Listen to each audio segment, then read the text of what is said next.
सत्यं परं धीमहि परमः प्रोज्झितैकवोऽत्र परमो निर्मत्सराणां सतां वास्तवमत्र वस्तु शिवदं तापत्रयोन्मूलनम् श्रीमद्भागवते महामुनिकृते किं वा परैरीश्वरः सद्यो हृद्यवरुध्यते त्रिभिः शुश्रूषभिस्तक्षणात् इदं कल्पतरोर्गलितं फलं सुखमुखादमृतद्रवसंयुतं भागवतं रसमालयं विरहो रसिका भुवि भावुकाः योऽन्तः प्रविश्य मम वाचमिमां प्रसूक्तां सञ्जीवयति किल सत्यधरस्वधाम्ना अन्यास्तहस्तचरणश्रवणत्वगादीन् प्राणान्नमो भगवते पुरुषाय तुभ्यम् भूतैर्महद्भिः यैमाः पुरो विदुर्यमाय सेते लवंशमूषः वन्ते गुणान्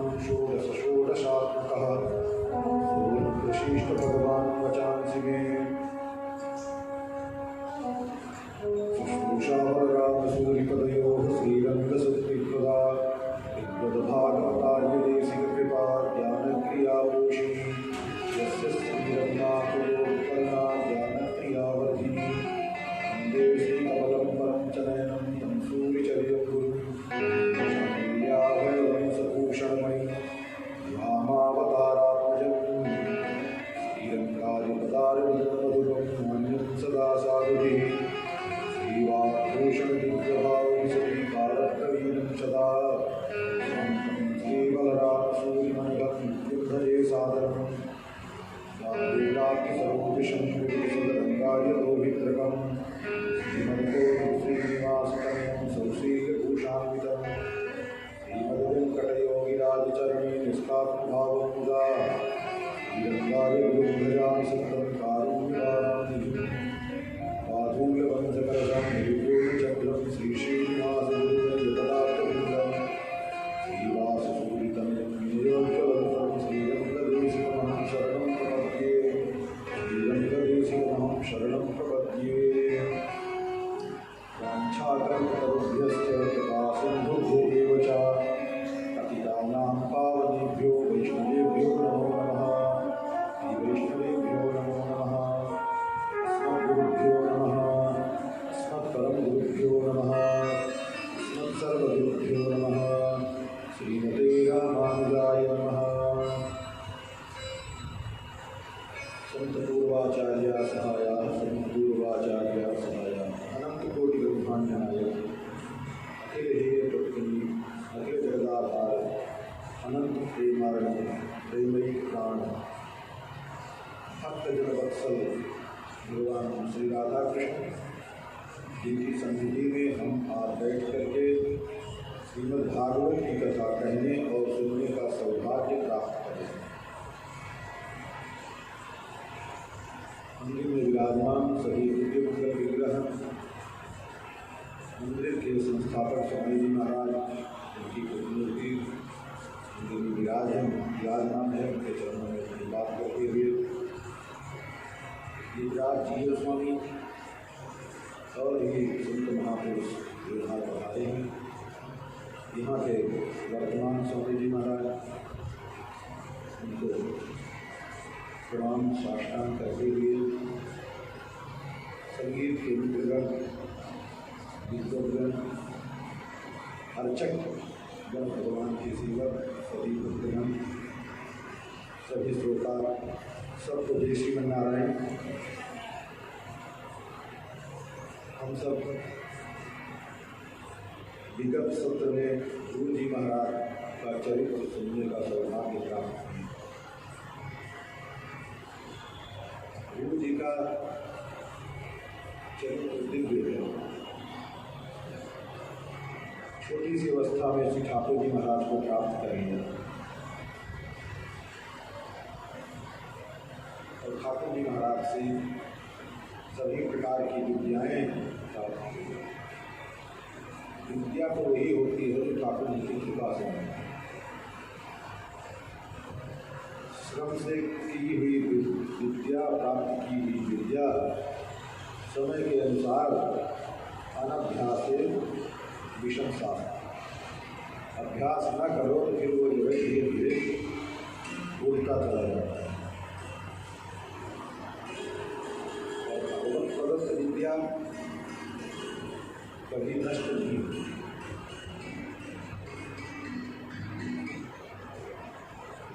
कलयुग से कुछ वर्ष बीते थे, कुछ हजार वर्ष बीते थे। दक्षिण भारत में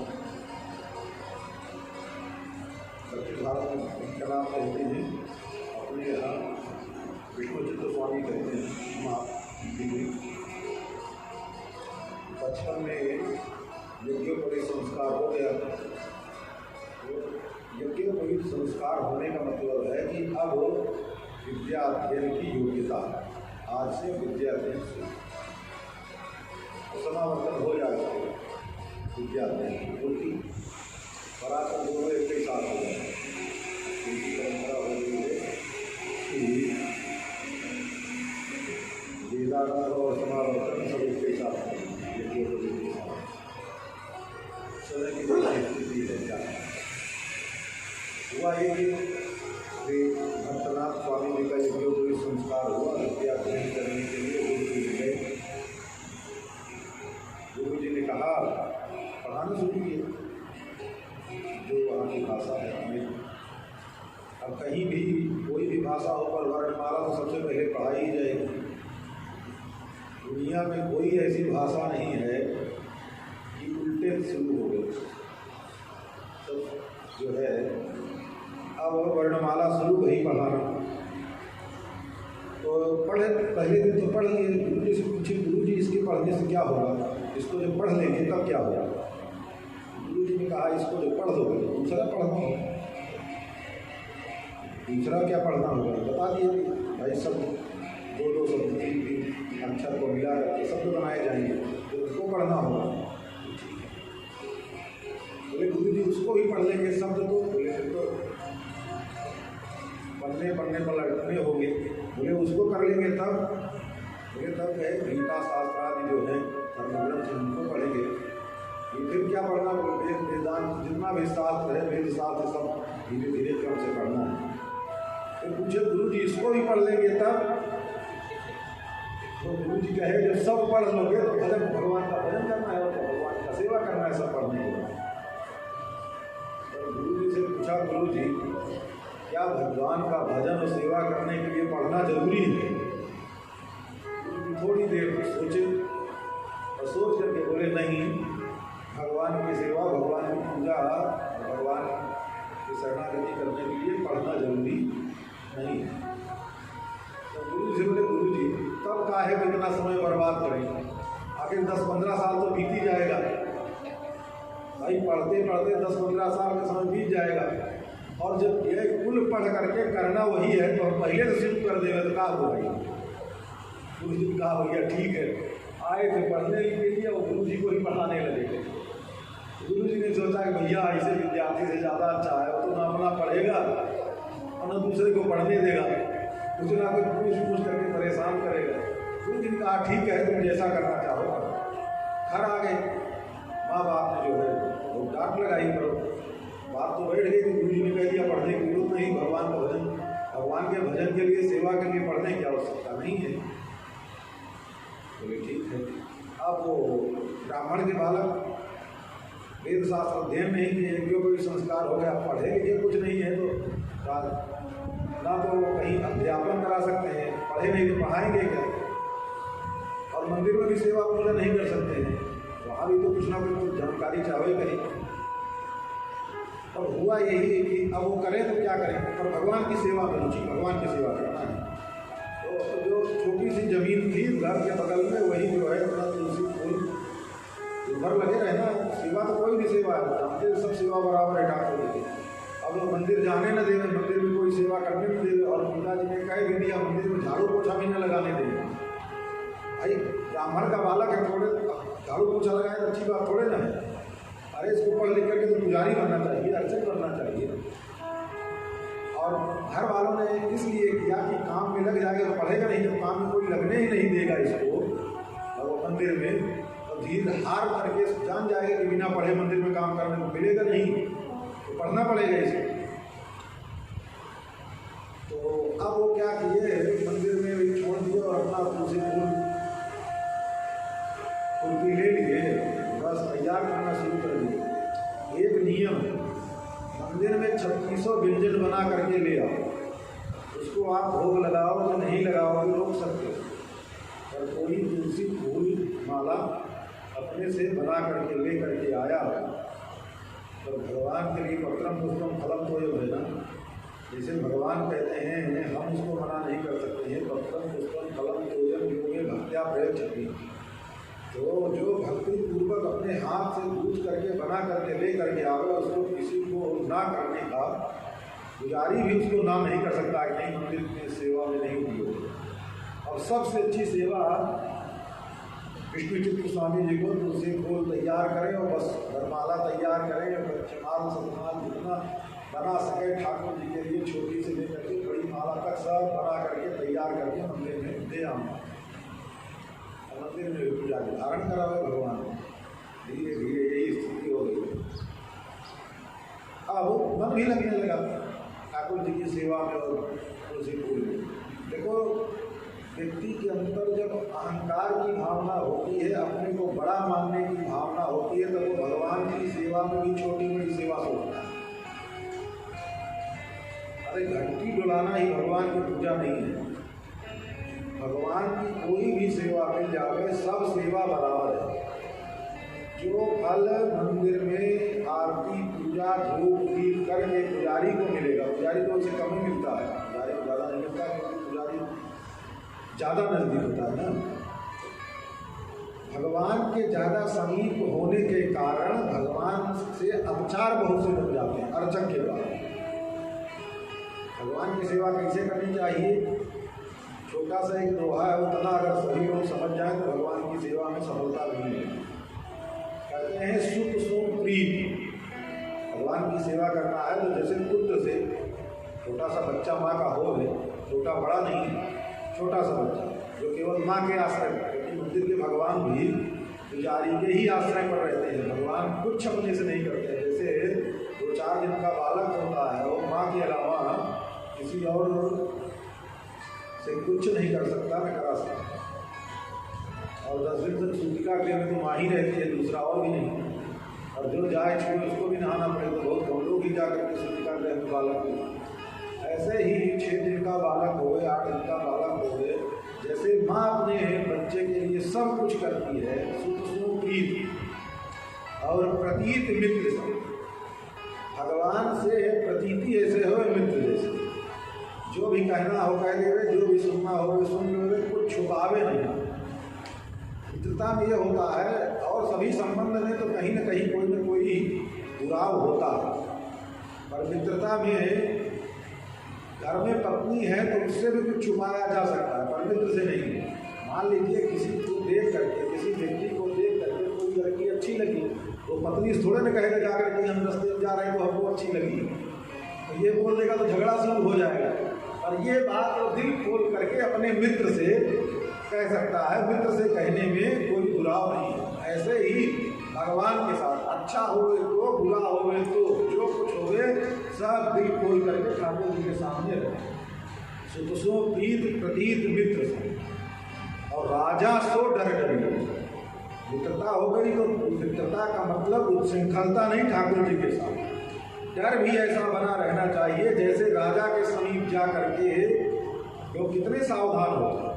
दरबार में सभी दरबारी, बाप भी दरबार में बैठा हो राजा का, वो भी, क्योंकि मूर्धाभिषिक्त राजा जो है सबका स्वामी होता है, तो वहाँ बाबा दादा कोई भी होवे, पर जो राजा गद्दी पर बैठा है उससे सब भयभीत होते, क्योंकि उसी का अनुशासन है। तो ऐसे ही ठाकुर जी महाराज से डरना। इस प्रकार से जो ठाकुर जी की सेवा करता है उसकी सेवा सफल होती है, और ठाकुर जी महाराज की अवहेलना पूर्वक सेवा करने से बात बिगड़ जाती है। तो हम सब कलयुगी प्राणी तो प्रमादी न हैं, कोई न कोई प्रमाद होते हैं मंदिर में पुजारी से। तो पुजारी को मंदिर में घंटी बजाने से, धूप दीप आरती करने से उतना लाभ नहीं है। हर मंदिर में झाड़ू लगाओ, पोछा लगाओ, फूल तुलसी ले आओ, भगवान के लिए फूल तो माला, ये सब बाहर के जो कार्य हैं वो करने में इतना सावधानी की आवश्यकता नहीं है, और जितना इसमें जीव को लाभ मिलता है उतना अंतरंग सेवा में लाभ नहीं मिलता। तो ज़्यादा से ज़्यादा बाह्य सेवा में ही मन लगाना चाहिए, उसमें भगवान की कृपा बहुत जल्दी होती है। और लोग उसको छोटा समझते हैं तो बात बिगड़ जाएगी। तो ऐसे ही विष्णु स्वामी जी तो सब भगवान की कृपा से जो बुद्धि प्रदान हुई थी, जो ज्ञान था भगवान की सेवा का, तो भगवत प्रदत्त, तो बस वही तुलसी गुरु की सेवा करें, ले जावें बना बना करके डलिया डलिया में अपना माला पहुँचा देवे ठाकुर जी को। भगवान के लिए ही फूल तुलसी, ये नहीं कि बाजार में देखा कि 4 माला भगवान के यहाँ भेजे 10 माला बाजार से बेच के जाओ, ऐसा कुछ नहीं। और करें क्या, मंदिर में जो गोष्ठी के साथ मिल जाए। दक्षिण में क्या, बड़े बड़े मंदिरों में आज भी दिन भर में 3-4 बार 5 बार, कभी कभी तो 6 बार 10 बार भी भगवान का भोग लग करके गोष्ठी बढ़ती है। कभी कभी ये भी स्थिति हो जाती है। अब बांटने की सुविधा हो गए तो सब इकट्ठा करके 2-3 बार में बांट दिया जाए, अलग बात है। पर उत्सवों में ऐसा होता है कि 10-10 बार भगवान की गोष्ठी, और 3 बार तो 4 बार तो मिल ही जाते हैं। कुछ करने की जरूरत नहीं है, बस गए भगवान के समीप और वहाँ गोष्ठी के साथ मिल गया, बस उसी को पा करके फल फूल का जमाना अब न हो गया कि बिकने लगा। प्राचीन काल में हम जब बचपन के गांव में थे तो हम जानते भी नहीं थे कि सब्जी खरीदी और बेची जाती है। कोई सब्जी खरीद करके भी ले आता है। बचपन में हम सबको इस बात का ज्ञान नहीं था, क्योंकि जैसे ही मौसम आता, जो मौसम आता वो चढ़ा देते। छपड़ा पर लौकी चढ़ गई, कुमड़ा चढ़ गया, तो सेब चल रही है, छोटी छोटी क्यारियाँ बना ली, अपना धनिया और पुदीना सब सारी ही सेवा। और गांव वाले के मान ले किसी के ना हुए तो बोले भैया बहुत लौकी है, आप यहाँ एक लौकी हमको देना, होता है कोहड़ा हमको देना। सेब बहुत एक दूसरे से मांगते बाजार जब हम अपने सामने की ये बात है, तो उस समय में तो आम का बगीचा कोई बेचता नहीं था, फल आज कुछ बिकते नहीं थे। आम फ्रूट ये सब जो है बेचने की चीज़ें नहीं होती, जिसके होवे उसको तो खावे, अधिक होवे तो दूसरे को खिलावे। प्राचीन काल की यही परंपरा, तो आराम से जीवन यापन हो जाता है। दरिद्रता तो अब आ गई है, और अब इस दरिद्रता को लोग समझते हैं हम बहुत सभ्य हो गए। ये सभ्यता नहीं है, दरिद्रता कही गई। तो ऐसे ही जीवन यापन हो जाता था। तो अब धीरे धीरे जब समय बीतने लगा तो अब पुजारी लोग भी जान गए, सब लोग भी जान गए, जो भगवान की इतनी प्रेम से सेवा कर रहा है, भगवान के जो वस्त्र होंगे, जब मंदिर में अधिक वस्त्र चढ़ जावे तो पुजारी लोग वस्त्र आज भी दे देंगे, और जरूरत ही क्या है, समय समय पर सब मिल जाते हैं। धीरे धीरे भक्ति और प्रेम को देख करके समाज के जितने लोग होते हैं, व्यक्ति के वाणी को देख करके बहुत कम लोग कलयुग के लोग ज़्यादा प्रभावित होते हैं। आचरण चाहे जैसा हो, वाणी केवल देख करके कलयुग के लोग प्रभावित होते हैं। पर पहले जो है प्राचीन काल में वाणी को नहीं, आचरण को देख करके प्रभावित होते। आचरण को देख करके समझ गए सब, जिसको जो बन पड़े सब सेवा करें, पर उनको जरूरत आवश्यकता ही नहीं, आवश्यकता ही नहीं है तो ले लेते, जो ज़्यादा देने दिया होगा मना कर देते, अपने ठाकुर जी की सेवा करें। अब बाप दादा की पुरानी झोपड़ी घर था, घर में रहते थे। घर में रहते रहते हुआ ये कि एक दिन बारिश जोरदार हुई, केरल से नज़दीक पड़ता है, समुद्र का भी किनारा है, तो बारिश कभी कभी ज़्यादा हो जाती है। तूफान आया उधर जो है बारिश, तो हुआ ये कि बारिश जोरदार भई तो धीरे धीरे पानी टपकने लगा। अब अपने तो केवल ठाकुर जी की सेवा किए थे, छानी बांध के कभी किए नहीं थे।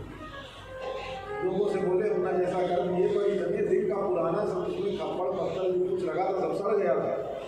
तो उसने कहा महाराज अब ये दूसरा बनवाओ नया, अब ये दोबारा काम आने वाला नहीं है, नए के लिए पैसा चाहिए, नया कहाँ से बनवाना। तो अब जब बारिश हो गए तो क्या करें, अपने ठाकुर जी तो सबके दक्षिण में परंपरा, घर के जो ठाकुर हैं भगवान हैं वो सब के और वंश परंपरा से चले आते हैं। अपने यहाँ ये हो गया ना गोपाल जी खरीद लाओ उनकी सेवा,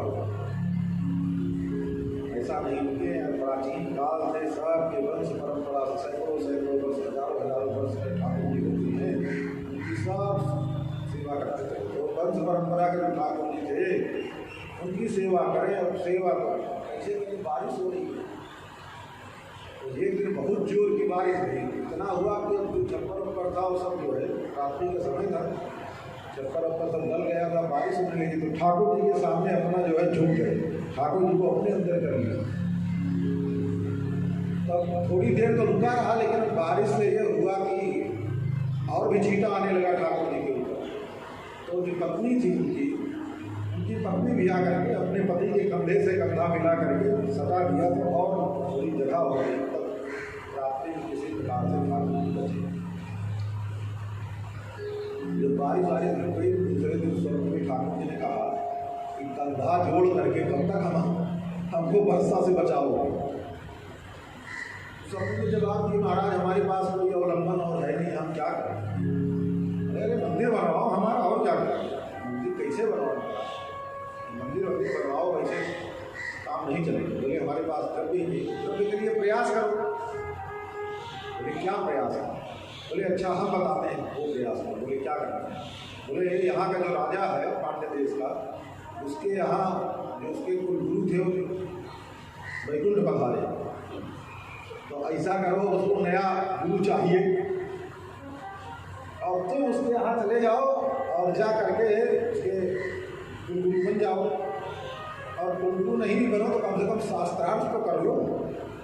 वो रखा है, नियम रखा है कि जो कोई ही हमारे यहाँ शास्त्रार्थ में विजेता होगा उसको 10,000 स्वर्ण मुद्रा देंगे, ये रखा है। पर उसने ये नहीं बताया कि गुरु उन्हीं को बनाएंगे, तो 10,000 स्वर्ण मुद्रा लेकर के आ जाना। 10,000 स्वर्ण मुद्रा उस जमाने के। तो बोले तब क्या करें, जाएं। बोले हाँ वहाँ जाओ। तो महाराज हम पढ़े लिखे तो नहीं। तो बोले पढ़ता लिखता तो अज्ञानी है, आप हमारे भक्त हो, आप पढ़ो। बोले ना महाराज, आप पता नहीं क्या क्या लक्ष्यधार भाषा सब बोले, हम तो वहाँ से बोल ही नहीं पाए। बोले भेज हम रहे हैं, उनको मैं शास्त्रार्थ थोड़े नहीं करना, शास्त्रार्थ तो हमको करना है। बोले आपको करना। बोले हाँ। तब हमको आप पर विश्वास हो, आप नहीं हार सकते हैं, हम जीतेंगे कि क्या होगा हमको अपने ऊपर विश्वास नहीं है, पर आप शास्त्रार्थ करेंगे तो हमको विश्वास है कि आप विजयी होंगे। आपने कहा हाँ ठीक है। अब गठरी बठरी बांधे, पैदल ही जमाना था, चलने का चल गए, राजा के दरबार में पहुँचे। अब कभी गाँव से निकले नहीं, ज़्यादा बस उतनी दूर मंदिर जितने में ठाकुर जी की सेवा से समय मिले।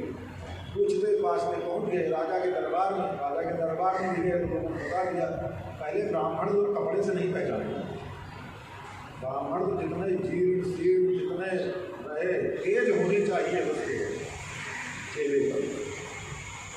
तो आप देखें कि वस्त्र भी फटे सटे इधर उधर हैं, और दरबारी लोग देख करके ब्राह्मण को दे दिए। ब्राह्मणों की सभा से पहुँच गए। अब बड़ी भीड़ थी, सब सभा में लोग बैठे हुए थे इधर उधर। अब इनको कहीं खाली जगह कोई नहीं दिखी। राजा जो सिंहासन लगा रखा था, वो विजेता जो बनेगा, जो शास्त्रार्थ में विजेता होगा, उसका सिंहासन केवल खाली था, बाकी सब भरा था। तो इधर और सब लगे थे शास्त्रार्थ में अपना। कोई पोथी भाई, शास्त्रार्थ में ऐसे नहीं होता केवल जवानी, शास्त्रार्थ में क्या कोई प्रश्न किया और क्या उत्तर किया। प्रश्न भी शास्त्रीय होना चाहिए और उत्तर भी शास्त्र के अनुसार ही देना है। तो प्रश्न करें तो पहले लोग पोथी पत्रा खोल करके देखें इसका प्रश्न उचित है कि नहीं, और लोग जो है, और जब उत्तर देना शुरू करें तो उसका उत्तर भी शास्त्रों में देखना शुरू कर देंगे। पोथी खोल तो सब अपना अपना लगे थे चिंतन में, कोई इधर उधर देख नहीं रहा था, खाली थे। ये गए थे विष्णुचित्त स्वामी, उनको खाली जगह कोई नहीं दिखाई थी, वो खाली सिंहासन था, उसी पर गए बैठ गए। अब बैठ गए, तब थोड़ी देर बाद लोगों की दृष्टि भई हो क्या हो गया, क्या होगा, ये कौन आकर के पहले ही, अभी तो निर्णय ही नहीं हुआ कि कौन विजेता है, और ये कैसे बैठ गए। अब बैठ गए तो राजा भी धर्मात्मा था, धर्मी नहीं था। राजा ने कहा बैठ गए तो बैठ गए।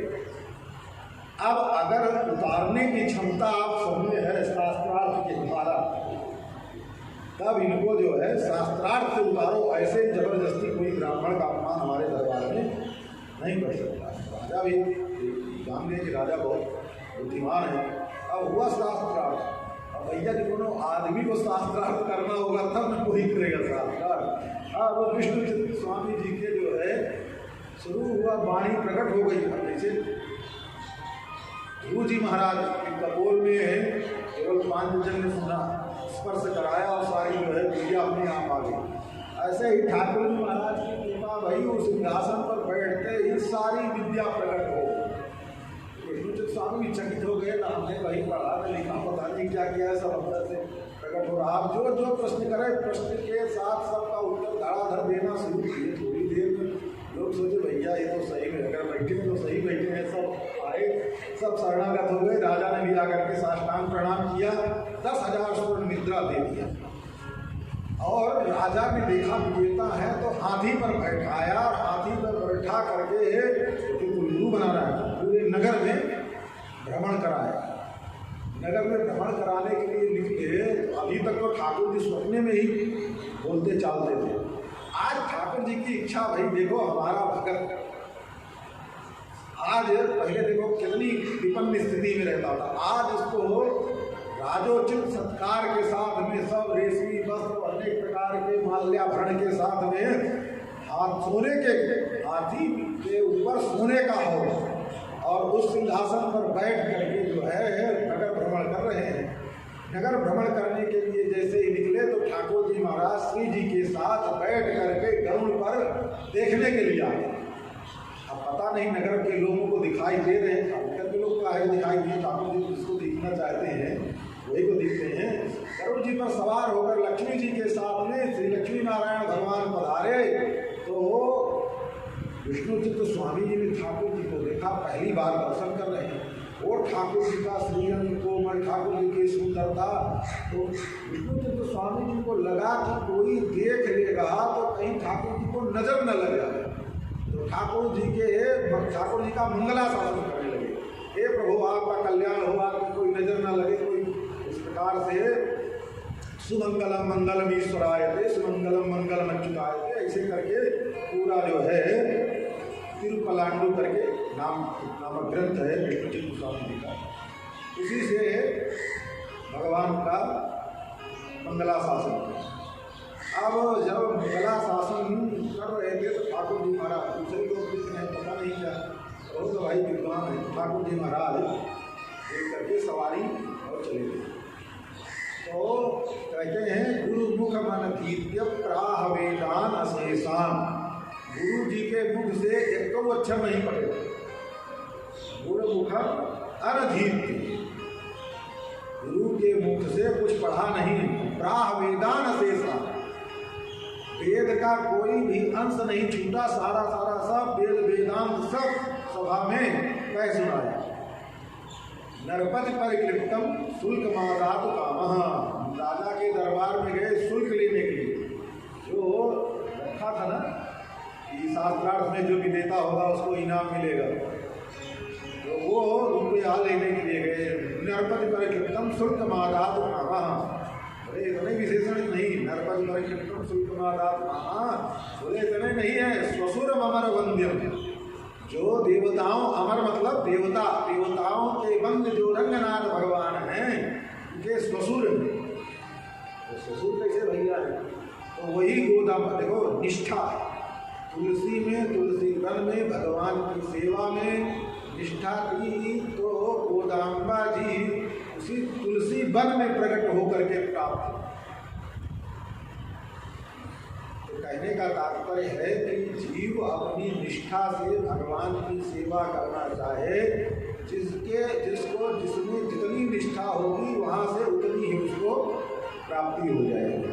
तो गोदाम्बा जी की तो कथा आई है, लंबी चौड़ी कथा है। और तो गोदाम्बा जी वहीं से प्राप्त रही, और गोदाम्बा जी को पुत्री के रूप में लालन पालन किया विष्णु चित्त स्वामी ने। और विष्णु जो कन्या है उनका ब्याह रंगनाथ भगवान से हुआ, तो गोदा रंग मन्नार भगवान का, तो भगवान ससुर हो गए। ससुर तो वैसे बाप के समान होता है, बाप से भी अधिक होता है तो सम्माननीय। और ठाकुर जी महाराज ये ससुर हो गए विष्णु के। कहने का तात्पर्य यही है कि ठाकुर जी में दृढ़ आस्था होनी चाहिए। सेवा ही सर्वप्रधान है जीव की। जीव ठाकुर जी की जितना सेवा करेगा ठाकुर जी उससे उतना ही पसंद होता। ये ना ज़्यादातर होता है, बहुत कम लोगों को होता है कि पढ़ लिख करके उनका विश्वास बढ़ता है।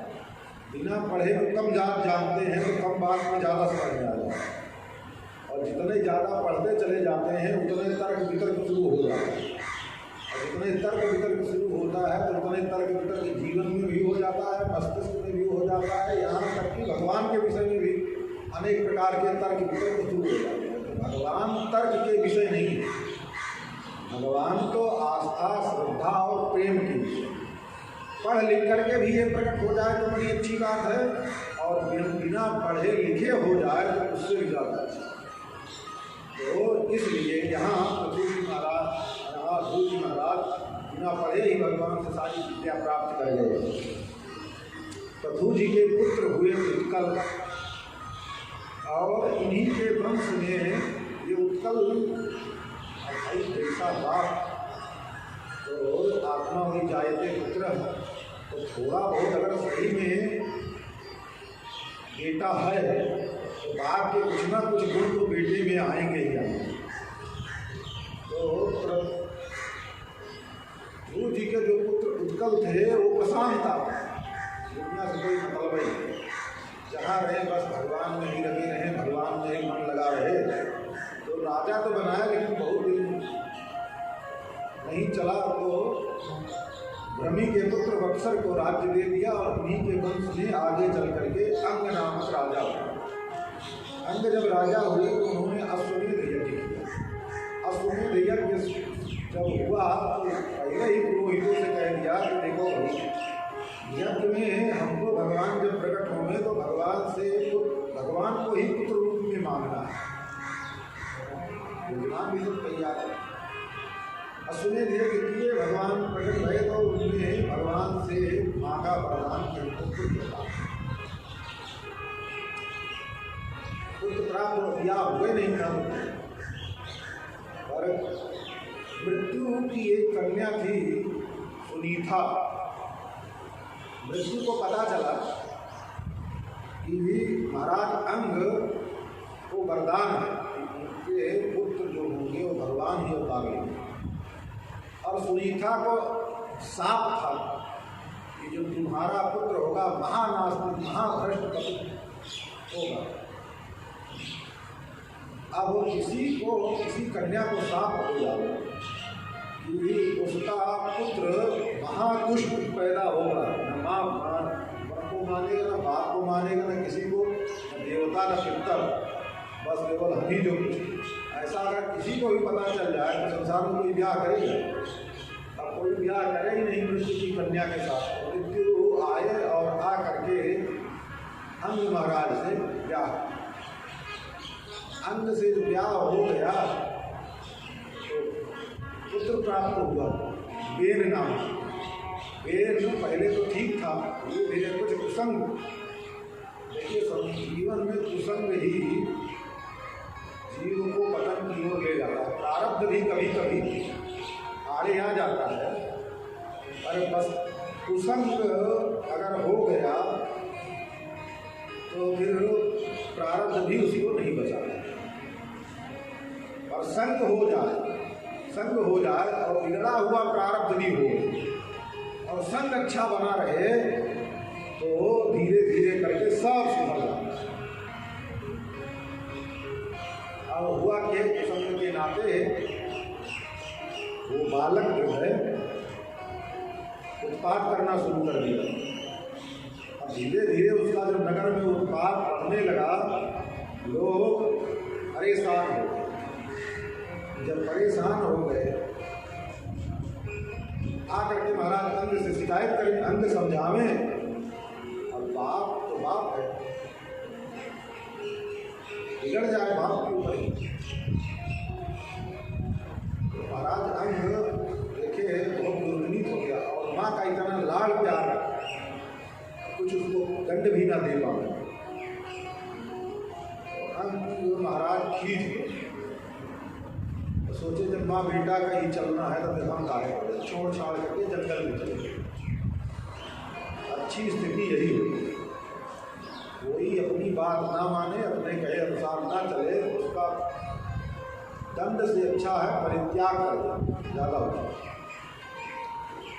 वही किया महाराज पर, भक्तों के ही लक्षण है। तुलसीदास जी कहते हैं ना, जाके लिए न राम वैदेही तजिए ताई कोटि बहिनी सन जैसे धर्म सही। तो अपने जो अनुकूल ना हो गए उससे दूरी बना लो, उसको भी ना महसूस हो, बस केवल दूरी बना लो, बस इतना ही करना। हुआ भी यही, अंत में महाराज चले गए। अब वेद को तो छुट्टी मिल गई, वेद स्वयं राजा बन बैठा। अब वो बात शुरू किया, तो उसका बात शुरू हुआ तो उसने नगर में ढिढोरा पिटवा दिया, उसने ऐलान करवा दिया। वो कहते हैं नयष्टव्यम न दातव्यम न होतव्यम विजात इति निवारयत् धर्मं भेरी भूषेण धर्मता। उसने बोले ना कोई यज्ञ करेगा, ना कोई हवन करेगा, ना कोई किसी को दान देगा। ब्राह्मणों को जो खूब दान दिया जाता है वो सब बंद करो। धर्म के और भी छोटे बड़े जितने भी कार्य हैं निवारयत् धर्मम, सभी प्रकार के धर्मों को करने से रोकना। और बोलता क्या है कि जो कुछ करना है, राजा में भगवान का वास है, तुम्हारा भगवान कोई दूसरा नहीं है, हम ही तुम्हारे भगवान हैं और हमारा ही आराधन करो। अब बड़ी स्थिति खराब हो, और उसके जो चट्टे बट्टे थे उन्हीं का संसार में चले, जो चट्टे बट्टे पहने हुए, पर उसका राज्यकाज में शासन बहुत कड़ा। कोई गलत कार्य करे तो दंड बहुत कड़ा देगा, तो लोग डरे भी, तो धर्म कर्म न करने देंगे। तो लोग गए और जाकर के ब्राह्मणों से निवेदन किया, महाराज ऐसी स्थिति हो गई है। ब्राह्मण लोग आए, आकर के समझाया, ब्राह्मणों के सामने थोड़ा बहुत अपना ज्ञान चढ़ा। ब्राह्मण थे सब, विद्वान महापुरुष के सब ने जो है उसको समझाया। जब निरुत्तर हो गया तो बोला ठीक है महाराज, सोचेंगे। आज युग में ऐसे होता है, आज के युग में भी होता है, जब कोई उत्तर नहीं बचता करते सोचेंगे। तो लेकिन वो अपना जैसा कार्य था करता रहा। ब्राह्मण लोग चले गए, फिर सूचना गई, ब्राह्मण लोग देखे पाप मच रहा है, न मच रहा है। जब धर्म देखो समाज से या देश से या परिवार से, जब धर्म जितना धर्म से दूर होता जाता है उतने उत्पाद शुरू हो जाता है। रोग व्याधि, कलह, लड़ाई झगड़ा, मर मुकदमा, ये सब जितने हैं ना, ये सब तभी आते हैं जब धर्म से दूर होने लगता है। तब इसको देखा सब जगह केवल उत्पाद ही दिखाई दे रहा है। तो राजा अधर्मी हो गया है, तो राजा के अधर्म के कारण प्रजा भी धर्म पालन नहीं कर रही है। फिर आए ऋषि लोग समझाने के लिए, ऋषि लोग समझाने के लिए आए तो अब की बार ऋषियों को ही समझाना शुरू कर दिया, और थोड़ा कठोर वाणी में तो ऋषियों ने जो है प्रहार कर दिया। प्रहार मतलब वाणी से ही केवल, ऋषियों को कुछ करने की जरूरत नहीं किया, केवल हुंकार किया, बस उन कहने मात्र से जो है तो स्तंभित हो गया और फट करके बोल दिया, काम चले गए। जब राजा मारा गया तब जो है अब नगर में सूचना, सुनीता आई और अपने पुत्र के प्रति बहुत मोह था, तो उसके शरीर को तेल के कड़ाह में रख। और अब समाज तो श्रृंखल हो गया। अब जो चोर दस्यु डाकू बदमाश थे, पहले राजा के घर से छिपे थे, अब तो राजा ही खत्म, पूरा शुरू उत्पाद। ब्राह्मणों ने देखा है तो राजा था तब तो कुछ ठीक था, राजा नहीं है तो और ज़्यादा उत्पाद शुरू हो गया। अब क्या करें? तो ब्राह्मण लोग फिर आए, आ करके सुनीता से पूछा, उन्होंने बताया हाँ रखें। तो जंघा का मंथन किया ऋषियों ने। जंघा का मंथन करने से उसमें से एक काला कर्मकाय पुरुष प्रकट हुआ। तो उसने पूछा क्या करें महाराज? तो ब्राह्मणों ने कहा ऋषि बैठ जाओ। तो विषाद प्रकट हुआ, जो कलमस रूप था जो साप था ऋषि का, वो साप जो है शरीर से अलग हो गया। तब भुजाओं का मंथन किया ऋषियों ने। भुजाओं का मंथन करने से पृथु और अर्ची नाम के जो प्रकट भये। अब वो भगवान के ही अवतार, पृथु जो है भगवान और अर्ची देवी लक्ष्मी जी के अंश से प्रकट हुए। जब प्रकट हो गए तो ऋषियों ने स्तुति की। ऋषियों ने कहा, तो ऋषि लोग स्तुति करके चले गए। फिर सूर्य मागर बंधे जितने भी हैं वो सब भी स्तुति किए। सबकी स्तुति से पृथु जी महाराज ज़्यादा प्रसन्न नहीं हुए। पृथु जी ने कहा, बताइए काम क्या है, कारण क्या है, क्यों आप सब दुखी? उन्होंने कहा कि संसार में कुछ बचा नहीं है, सब नष्ट हो। क्या नष्ट हो? आई नहीं। ऋषियों ने कहा, पृथ्वी ने जितना भी, पृथ्वी तो वसुंधरा है, सारी धन संपदा सोना कहाँ से मिलता है? पृथ्वी से मिलता है। हीरे मोती जवाहरात जितने भी हैं सब समुद्र में भी जो पृथ्वी का तल है वहीं से सब निकलता है। तो पृथ्वी से ही, अन्न भी पृथ्वी से ही, रेखा गायब हो चुका। और जहाँ जहाँ कुछ धर्म है, कुछ लोग चोरी छिपके धर्म करते तो वहीं वहीं कुछ बचा होता है। बीज को कहीं किसी का नष्ट नहीं होता। पृथु जी महाराज ने कहा, ठीक है। पृथु जी ने बहुत दिन तक आयास प्रयास किया, पृथ्वी को मनाने का प्रयास किया, सब प्रकार दे करके, और अब देखा कि पृथ्वी को अनुनय विनय से मान ही नहीं रही है, क्योंकि प्रजा की रक्षा करना है। अब प्रजा की रक्षा करना है तो कस्मात दधार गोरूपम हरित्री बहुगुणी याम दो ओ बत्सो दोहनम चक्र। श्री विदुर जी महाराज मैत्रेय महर्षि से पूछते हैं, महाराज हमने सुना है कि पृथ्वी गाय का रूप धारण कर ली थी, और कैसे गाय का रूप लिया और पृथु जी महाराज ने उसका दोहन किया, तो कौन कौन बछड़े गए और कौन कौन से वस्तु और पदार्थ का पृथु जी ने दोहन किया? श्री मैत्रेय महर्षि वर्णन करते हुए कहते हैं, पृथु जी ने पृथ्वी से अनुनय विनय किया, नहीं मानी तो धनुष पर अपना बाण चढ़ाया और बाण चढ़ा करके पृथ्वी को मारने के लिए उद्यत हुए। अब जब पृथ्वी को मारने के लिए उद्यत हुए तो पृथ्वी देखो, जैसे मंदिर है ना, तो मंदिर का जो वास्तु है, उस वास्तु का एक अधिष्ठात्र देवता होता है, वृक्ष का भी एक अधिष्ठात्र होता है, नदियों के भी अधिष्ठात्र देवी देवता होते हैं, सभी के अधिष्ठात्र देवता होते हैं। जैसे हाथ के अधिष्ठात्र देवता इंद्र, ठीक है, और ऐसे ही पाँव के विष्णु, तो ऐसे ही सभी वस्तु पदार्थ के भिन्न भिन्न देवता होते हैं। तो पृथ्वी जो स्थूल रूप से हम आपको पृथ्वी दिखाई दे रही, वो पृथ्वी तो है, पृथ्वी की अधिष्ठात्र देवी भी है। तो पृथ्वी जैसे है वैसे ही थी, उसकी अधिष्ठात्र देवी थी, वो गाय का रूप धारण किया और भगी ले करके पृथु जी महाराज चले मारने के लिए उद्यत हुए। पृथ्वी ने इधर उधर बहुत भागा पर कहीं बची नहीं, तो अंत में फिर खड़ी हो गई और कहा, आप अगर हमको मार देंगे तो अपनी प्रजा को कहाँ धारण करेंगे? पृथु नारायण ने कहा कि उनको गर्व है कि हम धरा हैं, हम ही धारण कर सकते हैं, ऐसा नहीं है, हम अपने तत्वबल से अपनी प्रजा को धारण करेंगे, और आज तो तुमको मार करके नष्ट ही करेंगे। जब हमारी प्रजा ही देखी है, तुम्हारे रहने से क्या बात? हरा ने कहा, महाराज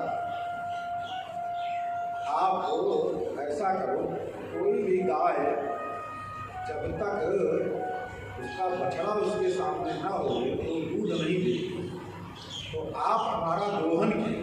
बोले कैसे दोहन करें? बोले जो जिस समाज में सर्वश्रेष्ठ हो उनको बुला करके और उनको बछड़ा बनाइए और फिर हमारा दोहन। तो पृथु जी महाराज ने बृहस्पति जी महाराज को बछड़ा बनाया और उनसे जो वेद शास्त्र आदि पुराण आदि हैं सब पृथ्वी से दोहन। इंद्र को बछड़ा बनाया तो सोम रस का दोहन। प्रहलाद जी को बछड़ा बनाया और इसमें सबका पात्र है। इंद्र जब आए बछड़ा बन करके दोहन किया जैसे गाय पहले बना जाती है, दोहन बाद में होता है। इंद्र बछड़ा बने बढ़ाए गए, दूध भर आया स्तन में तो दोहन हुआ। पात्र कौन था? स्वर्ण का। स्वर्ण पात्र में दोहन किए तो 100 वर्ष। वस्तु और पदार्थ एक है, केवल पात्र के भेद से भिन्न भिन्न गुण वाला होगा। प्रहलाद जी को पात्र वक्ष बनाया तो जब उनके चेला चापड़ थे लोहे का पात्र ले आकर के रख दिया। लोहे का पात्र दोहन किया तो उसमें सुरा, भैया ये जान लो, भोजन करने में भी जो जैसा पात्र का उपयोग करता है, जो जैसी थाली में खाता है, मन बुद्धि और शरीर का विकास वैसे ही होगा। और आजकल कलयुग है, कलयुग में तो सबसे ज़्यादा लोहे का स्टील लोहा ही है, लोहे का पात्र चलता है। और दूसरा भी अनेक प्रकार के आजकल तो प्लास्टिक के पहले चले थे, प्लास्टिक का भी खत्म हो गया, तो आज कागज़ का पता नहीं कौन कौन का ऐसा चल गया। थर्माकोल ऐसे ऐसे आ गए हैं पात्र, उनमें खा करके यार ये सही हो वो भ्रष्ट। और प्लास्टिक का आ गया है डिस्पोजल, क्या क्या कहते हैं इस दुनिया भर के, उसमें खा खा करके आदमी का दिमाग खराब हो। दक्षिण में लोगों की बुद्धि इतनी सुस्थिर क्यों जानते हैं? आज भी उनके यहाँ होटल में भी जो भोजन परोसा जाता है ना, वो केला के पत्ते में परोसा जाता है। किसमें? वो सब भोजन करते हैं केला के, और केला के पत्ते को स्वर्ण पात्र के समान माना जाता है। केला के पत्ते में भोजन करो तो सोने के थाली में भोजन करने का फल प्राप्त हो। और पहले अपने यहाँ केला का पत्ता होता था, पलाश का पत्ता होता था, और कमल का पत्ता होता था, गुड़ैल का पत्ता होता था। एक का ही पत्ता होता था, उसमें ही पत्तल बन जाता था, तालाब में होते थे सब उसी से। अब आज तो सब बचा नहीं है, तालाब नदी तो बचा के नहीं रखे हैं, बस प्लास्टिक है, प्लास्टिक तैयार हो गई। तो कहने का तात्पर्य है कि कहते हैं विश्वावसु को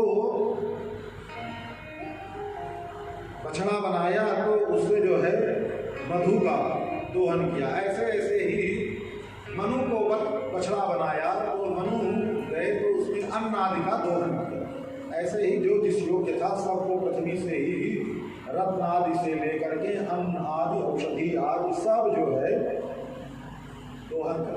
अब पृथ्वी जो है पहले तो समतल किया धनुष बाण लेकर के, समतल हो जाने के बाद फिर दोहन किया। दोहन जब हो गया तो सब प्रजा अब संतुष्ट हो गई। तो देखो भैया, पेट भरता है तभी भजन पूजन जाता है। खाली प्रजा से कहो कि दिन रात बैठ करके माला जपो तो कहाँ तक होगा? तो जब पृथु जी महाराज ने अभी तक अपनी प्रजा से किसी से भजन पूजन के लिए नहीं कहा, अब उपदेश जब प्रजा संतुष्ट हो गई तब प्रजा को बुला करके उपदेश करना प्रारंभ। प्रजा को समझाते हैं जीवन का लक्ष्य यही अकेले नहीं है कि जो है बस केवल खाते पीते जीवन यापन करो, क्योंकि जब मिल गया बहुत दिन बाद किसी को कुछ मिलता है तो व्यक्ति को उसी में ज़्यादा शामिल होता है। तो पृथु जी ने समझाया और स्वयं पृथु जी यज्ञ करना प्रारंभ किया। अब एक अश्वमेध यज्ञ किए, 2 किए, 3 किए, अब तो प्रजा संतुष्ट नहीं है, वस्तु पदार्थ की कोई कमी नहीं है। 99 अश्वमेध यज्ञ कर 99 अश्वमेध यज्ञ पूरे हो गए। 100वां अश्वमेध यज्ञ जब पृथु जी करने लगे तो इंद्र को भय लगा। जो 100 अश्वमेध यज्ञ कर लेता है उसको शतक क्रतु कहते हैं। जो 100 क्रतु कर लेता है, यज्ञ कर लेता है, वो इंद्र पद का अधिकारी हो जाता है। अधिकारी का मतलब अधिकारी नहीं, योग्य हो जाता है। इंद्र बनने योग्य हो जाता है, वो इंद्र बनने की योग्यता प्राप्त होता है। अब जैसे होता है ना, कोई मास्टर की डिग्री कर ले तो इसका मतलब कि मास्टर नहीं हो जाएगा, नौकरी नहीं मिल जाएगी।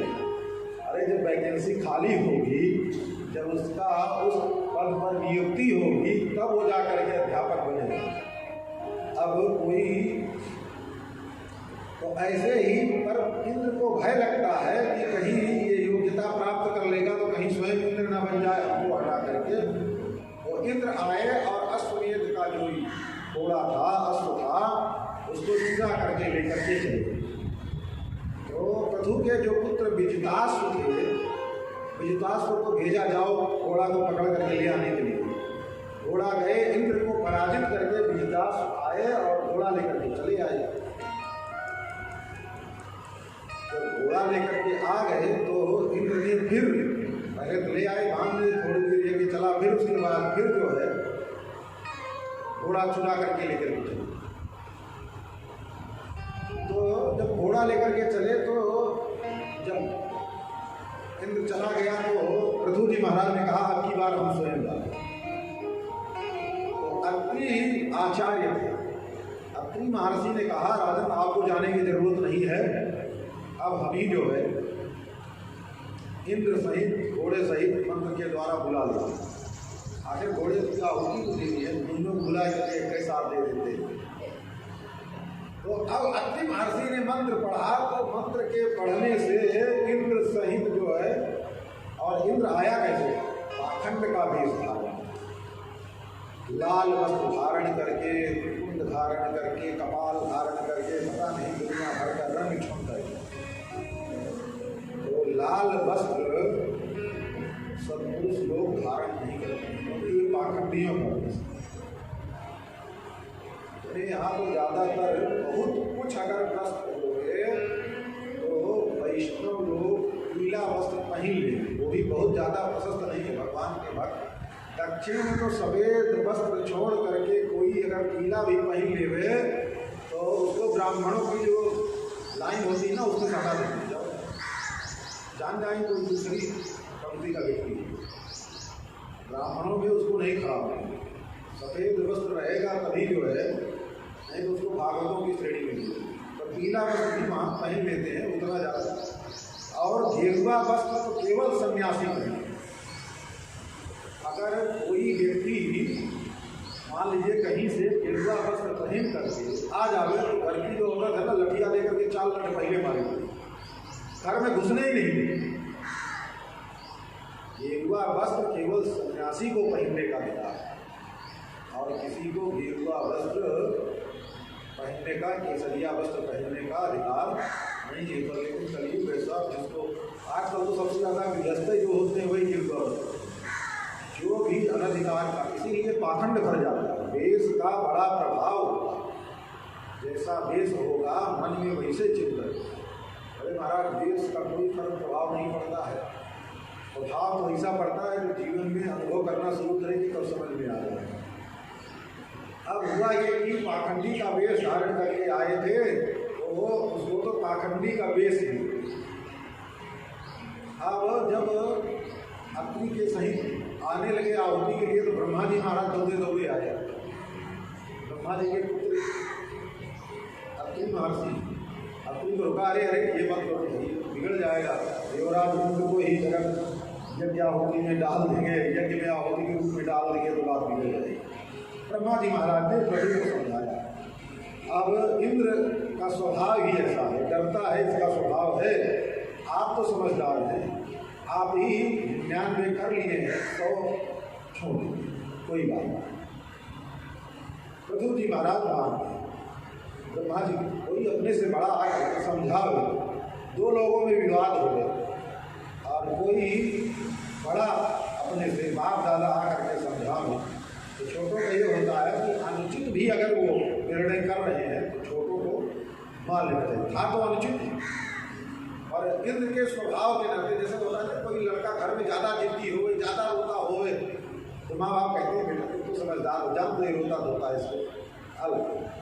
तो ऐसे ही इंद्र को समझा दिए, इंद्र भी चले गए। तब जब देखा कि पृथु जी महाराज तो ब्रह्मा जी के समझाने पर 100वां यज्ञ करना ही, बोले ठीक है। तब उस यज्ञ में भगवान श्री हरि प्रकट हुए। बोलिए श्री लक्ष्मी नारायण भगवान की जय। ठाकुर जी महाराज ने कहा कि आप ये मन में कहीं भी अमरसा नहीं, और आपने ब्रह्मा जी के कहने पर यज्ञ करना छोड़ दिया। महाराज हम यज्ञ इंद्र पद के लिए नहीं कर रहे थे। तो हम तो यज्ञ कर रहे थे, यज्ञ कर रहे हैं, हमारी जनता और जो लोग हैं सब हमको धर्म करता देख करके सब धर्म करेंगे, हमारी ऐसी कोई भावना नहीं थी। तो और रही बात यज्ञ करने की, तो अब आप अधर पधार गए हमारे यज्ञ में, तो अब यज्ञ अधूरा कैसे रहा? यज्ञ तो अपने आप ही, जब यज्ञ नारायण स्वयं यज्ञ में प्रकट हो गए तो यज्ञ अधूरा कैसे रहे? ठाकुर जी महाराज प्रसन्न भये और प्रसन्न होकर के ठाकुर जी महाराज ने कहा कि अब वरदान। फिर इंद्र डर गया, कहीं वरदान, कहीं वरदान इंद्रलोक ही में मांग ले, क्योंकि भगवान पधार गए हैं तो सौभाग्य तुमने देखी कह रहे हैं पूरा हो गया। कौन माई का लाल है, ठाकुर जी यज्ञ में पधार है और वो कह दे कि यज्ञ अधूरा रह गया। इंद्र डरा। तो जी ने कहा कि आपको डरने की जरूरत नहीं है, आप निश्चिंत रहिए, इंद्र को थोड़ी संतुष्ट। तो भगवान ने कहा कि वरदान मांगो। तो पृथु जी ने कहा कि ना काम है नाथ तदप्यहम क्वचित ना यत्र युष्मत् चरणाम भुजासव महात्मांतर हृदयान्मुखाच्युतो विधत्स करना युद्ध एस नहीं भरा। हे प्रभु, मैं कुछ भी नहीं चाहता, आपके चरणों को छोड़ करके आपके चरणों का जो चरण कमल है उसका जो आसव है उसके अलावा हमको और कुछ नहीं चाहिए। और क्या चाहिए? तो बोले कहते हैं कि उसका रस कहाँ से निकलता है? आपके चरण कमल का जो रस है वो कहाँ से निकलता है? कोई भगवान, हम जैसे पटपट साई भगवान है, दिन रात अंगूठा लेकर के चूसते रहते हैं, तो ऐसा तो है नहीं कि अंगूठा दे देंगे और पृथु जी चूसते रहेंगे, उसमें निकलता रहेगा रस। तो बोले कि भगवान के चरणाम्बुज का, चरण कमल का रस प्रकट कहाँ से होता है? उसको कहते देखो महात्मांतर हृदयान्मुखाच्युतो, जो महात्मा होते हैं उनके हृदय से भगवान अच्युत की जो कथा निकलती है वही भगवान का चरणाम्बुजासव, चरण कमल का आसव। तो उस चरण कमल को पान करने के लिए विहत्व करना युग एस भी बरा, वो हमको 10,000 कान प्रदान कर दीजिए कि कोई महापुरुष, अब इससे इतने समझ लो, कथा भी किसी महापुरुष की सुनी जो स्वयं उतना आचरण से पुष्ट हुए। महापुरुष की पहचान क्या है? जिसको देख करके, जिसकी बात सुन करके भगवान अच्छे लगने लगे, भगवान में मन लगने लगे, भगवान याद आने लगे, वो तो महापुरुष।